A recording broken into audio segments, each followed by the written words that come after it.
Do you believe in free speech? Do you believe that people should be judged by their character, not their skin color? Do you believe in freedom of religion? If you believe these things, you're probably not a progressive. You might think you're a progressive. I used to think I was. My show, The Rubin Report, was originally part of the Progressive Young Turks network. Progressives struck me as liberals, but louder. Progressives were the nice guys. They looked out for the little guy. They cared about women and minorities. They embraced change. In short, who wouldn't want to be a progressive? But over the last couple of years, the meaning of the word progressive has changed. Progressives used to say, I may disagree with what you say, but I'll fight to the death for your right to say it. Not anymore. Banning speakers whose opinions you don't agree with from college campuses, that's not progressive. Prohibiting any words not approved of as politically correct, that's not progressive. Putting trigger warnings on books, movies, music, anything that might offend people, that's not progressive either. All of this has led me to believe that much of the left is no longer progressive, but regressive. This is one of the reasons I've spent so much time on my show talking about the regressive left. This regressive ideology doesn't judge people as individuals, but as a collective.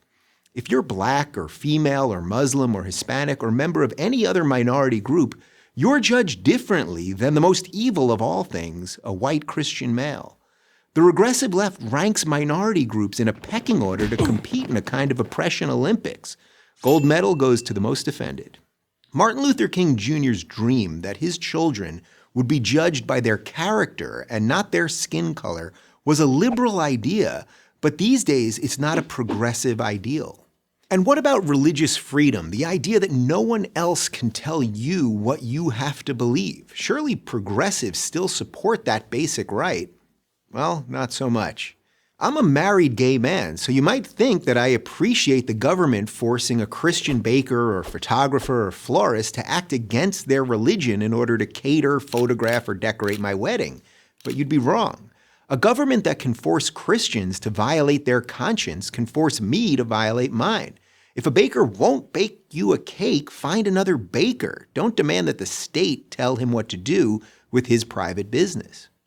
I'm pro-choice, but a government that can force a group of Catholic nuns, literally called the Little Sisters of the Poor, to violate their faith and pay for abortion-inducing birth control can force anyone to do anything.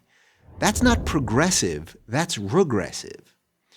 Today's progressivism has become a faux moral movement hurling charges of racism, bigotry, xenophobia, homophobia, Islamophobia, and a slew of other meaningless buzzwords at anyone they disagree with.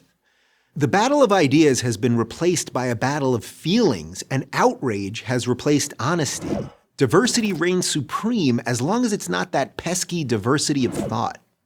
This isn't the recipe for a free society, it's a recipe for authoritarianism.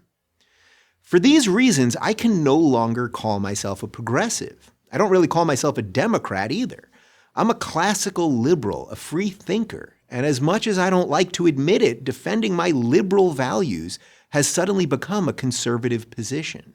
So if you think people should be able to say what they think without being punished for it, that people should be judged by their behavior, not their skin color, and that people should be able to live the way that they want to live without government interference, then there's not much left on the left for you. I'll keep trying to explain that to progressives until I'm totally left out. I'm Dave Rubin of The Rubin Report for Prager University. To subscribe to our YouTube channel, click here. To help keep our videos free, donate here.